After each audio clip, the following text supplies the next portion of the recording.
인생은 참 뜻대로 되지 않는 것 같습니다.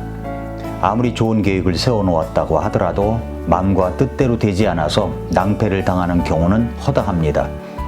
수능 시험을 보고 원하는 대학 학과에 척척 들어가면 얼마나 좋겠습니까? 대학 졸업반이 되어 취업 원서를 넣었을 때 원하는 직장에 쉽게 들어간다면 얼마나 좋겠습니까?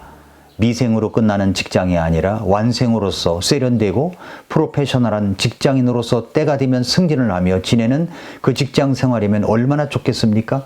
좋은 여자, 좋은 남자를 만나서 아름다운 가정을 꾸리고 때가 되면 자식을 낳고 오순도순 살아가는 아름다운 가정이면 얼마나 좋겠습니까? 사업을 시작했는데 누구처럼 그렇게 잘 나가는 사업가가 되었으면 좋겠다고 생각할 때가 얼마나 많습니까? 그런데 그렇게 될 경우도 있겠지만 그렇게 되지 못할 때가 사실 더 많다는 것입니다. 그것이 바로 인생입니다. 그래서 불평이 나옵니다. 불평의 뜻이 무엇입니까? 마음에 들지 아니하여 못마땅하게 여기는 것 또는 못마땅한 것을 말이나 행동으로 드러내는 것. 사전적 정의가 그렇습니다. 여러분은 어떤 불평이 있습니까? 전도서 말씀은 우리에게 있는 인생의 4가지 불평에 대해서 말씀하고 있습니다. 첫째 불평입니다. 지킬 수가 없다는 겁니다. 지킬 수가 없습니다. 라는 것이 불평입니다. 내가 가지고 있는 것을 지킬 수가 없다는 불평이죠. 그래서 불안해합니다. 그래서 불평이 나옵니다. 못마땅하게 여기는 것입니다. 전도서 5장 13절부터 17절 말씀을 한번 여러분 잘 들어보시기 바랍니다. 내가 해 아래에서 본 큰 악이 있는데 그것은 곧 소유주를 위해 간직한 재물이 그들에게 해가 되는 것이라.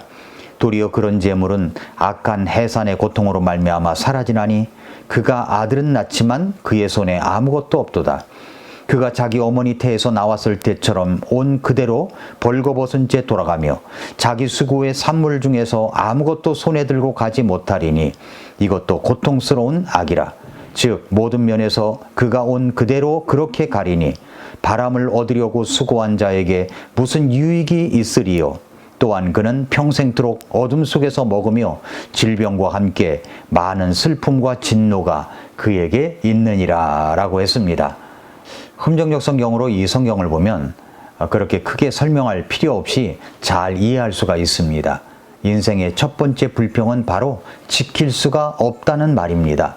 우리가 재산을 모으기도 하고 또 자녀를 낳기도 합니다. 그러나 내가 그 재산을 다 지킬 수가 있습니까? 내가 내 자녀를 계속해서 지킬 수가 있습니까? 저도 제 2딸을 지키기 위해서 우리 2딸이 대학 다닐 때까지도 통행금지 시간을 정해놓고 그 시간까지 집에 도착해야 하며 외박할 수가 없으며 남자를 만나는 것을 조심해야 한다고 가르치고 또 가르쳤습니다. 제가 언제까지 제 자녀들을 지킬 수가 있단 말입니까?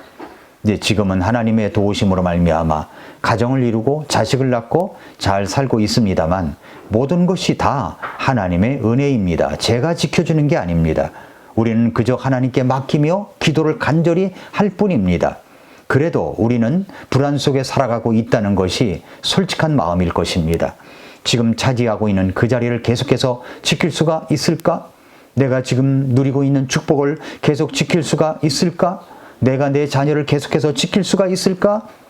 인생의 가장 큰 불안이 무엇입니까? 바로 지킬 수가 없다는 겁니다. 지킬 수가 없어요. 이것이 바로 첫 번째 불평이고요. 두 번째 불평은 뭐냐면 시간이 없습니다 라는 겁니다. 시간이 없대요. 전도서 5장 18절부터 20절을 보니까 내가 지금까지 본 곳에 주목할지어다. 사람이 하나님께서 그에게 주시는 그의 삶의 모든 날 동안 먹고 마시며 해 아래에서 행하는 자기의 수고로 얻은 좋은 것을 즐기는 것이 선하고 마땅하니 이는 그것이 그의 몫이기 때문이라. 하나님께서 또한 각 사람에게 부와 재물을 주셨고 또 그에게 그것을 먹고 자기 몫을 취하며 자기 수고의 산물을 기뻐할 능력을 그에게 주셨나니 이것은 하나님의 선물이니라.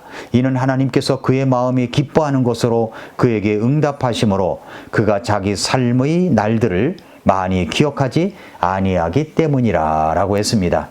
내가 무엇인가를 갖고 있기는 합니다. 그런데 그것을 즐길 수 있는 시간이 없다는 것이 불평입니다. 시간이 너무나 짧습니다. 인생이 너무나 짧습니다. 그것은 시간이 갈수록 더욱더 많이 느껴집니다.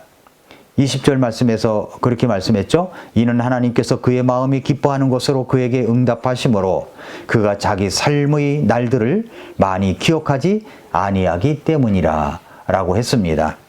하나님은 우리가 얼마나 많이 사느냐에 대해서 별로 관심이 없으십니다.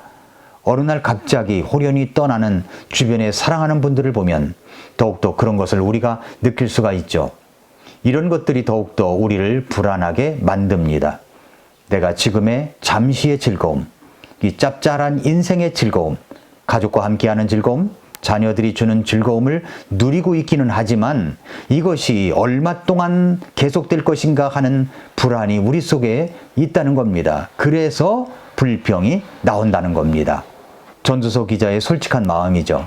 세 번째 불평은 뭐냐면 즐길 수가 없다는 겁니다. 즐길 수가 없어요. 전도서 6장 1절부터 6절에 보니까 내가 해 아래에서 본 한 가지 악이 있는데 그것은 사람들 가운데 공통적으로 있는 것이라. 어떤 사람은 하나님께서 부와 재물과 명예를 주셨으므로 자기 혼을 위해 자기가 바라는 모든 것 중에서 부족한 것이 그에게 없으나 하나님께서 그것을 먹을 능력을 그에게 주지 아니하셨으므로 낯선 자가 그것을 먹나니 이것은 헛된 것이며 그것은 악한 병이니라. 비록 사람이 100명의 자식을 낳고 여러 해를 살아 그의 횟수의 날들이 많을지라도 그의 혼이 좋은 것으로 채워지지 못하고 또 그가 묻히지도 못하면 내가 말하노니 유산된 자가 그보다 나으니라. 이는 그가 헛되이 왔다가 어둠 속에서 떠남으로 그의 이름이 어둠으로 덮일 것이기 때문이라. 더욱이 그는 해도 보지 못하였고 아무것도 알지 못하였으므로 이 사람이 다른 사람보다 더 많은 안식을 누리느니라. 참으로 그가 1000년을 2번 살지라도 여전히 좋은 것을 보지 못하였으니 모든 사람이 한 곳으로 가지 아니하느냐라고 말씀을 합니다. 이 말씀을 이제 한마디로 요약하면 뭐냐면 즐길 수가 없다는 겁니다. 즐길 수가 없어요. 그러니까 즐길 수가 없다는 것이 인생의 불평입니다. 이것은 우리의 능력에 대한 불안입니다. 내가 가지고 있기는 하지만 이 가진 것을 즐길 수가 없다는 거죠. 시간도 없고요. 즐기려고 하니까 나이가 많아지고 그리고 즐기려고 하니까 먹고 살기 바쁘고 즐기려고 하니까 병이 들어버립니다. 가진 것도 즐기지 못하는 인생의 불평이 여기 있습니다. 마지막으로 이제 네 번째 불평이 있습니다. 네 번째 불평은 뭐냐면 내일이 없다는 거예요. 내일이 없습니다 라는 불평입니다. 전도서 계속되는 6장 7절부터 12절 말씀해 보니까 사람의 모든 수고는 그의 입을 위한 것이나 식욕은 채울 수 없느니라. 지혜로운 자가 어리석은 자보다 더 많이 가진 것이 무엇이냐? 살아있는 자들 앞에서 걸을 줄 아는 가난한 자가 가진 것이 무엇이냐? 눈으로 보는 것이 욕망으로 인해 헤매는 것보다 나으나 이것도 헛되며 영을 괴롭게 하는 것이니라. 지금까지 존재한 것에는 이미 이름이 붙어 있고 그것이 사람이라는 것도 알려졌으되 그는 자기보다 강하신 분과 다투지 못하느니라. 헛된 것을 늘리는 일이 많이 있지만 그것들로 인해 사람에게 더 좋을 것이 무엇이랴. 사람이 그림자처럼 보내는 자기의 헛된 삶의 모든 날 동안 이 세상 삶에서 사람에게 무엇이 좋은지 누가 알리요. 해 아래에서 어떤 사람의 뒤에 무슨 일이 있을지 누가 그에게 고할 수 있으리요 라고 말씀을 했습니다. 그렇습니다. 우리는 내일 어떤 일이 생길는지 알 수가 없습니다. 내 앞에 어떤 일이 다가오고 있는지도 우리는 모릅니다. 언제 죽을지도 모르는 것이고요. 그래서 운명에 대한 깊은 불안을 느낍니다. 어쩌면 우리는 내일이 없는 삶을 살고 있습니다. 약간의 재산을 가지고 있긴 하지만 사랑하는 자식과 그리고 가족이 있기는 하지만 그래도 직업은 갖고 있기는 하지만 또 약간의 사업을 하고 있기는 하지만 내일에 대한 불안이 있다는 겁니다. 과연 내일이 올까 싶을 때도 있다는 것이죠. 그래서 불안합니다. 그래서 불평이 나옵니다. 그러나 여러분, 그런 내일도 보장받지 못한 삶을 살고 있는 우리들에게 시간도 없고 즐기지도 못하는 우리들에게 예수님께서 나를 위해 우리를 위해 찾아오셨습니다. 그리고 나를 건져주셨습니다. 살려주셨습니다. 예수님을 믿고 구원받으면 이제 그리스도 예수님 안에서의 삶이 즐겁다는 것을 여러분 알고 있을 것입니다. 그 주님 안에서의 시간도 즐겁고요. 예수님 안에 있으면 불안도 불평도 다 묻혀집니다. 인생의 불평에 대한 해답과 기쁨을 주시는 우리 주 예수님 안에서 사는 것이 즐겁습니다. 감사하죠. 기쁩니다. 그래서 할렐루야라고 외칠 수가 있는 것입니다. 그래서 오늘도 미라클 모닝입니다.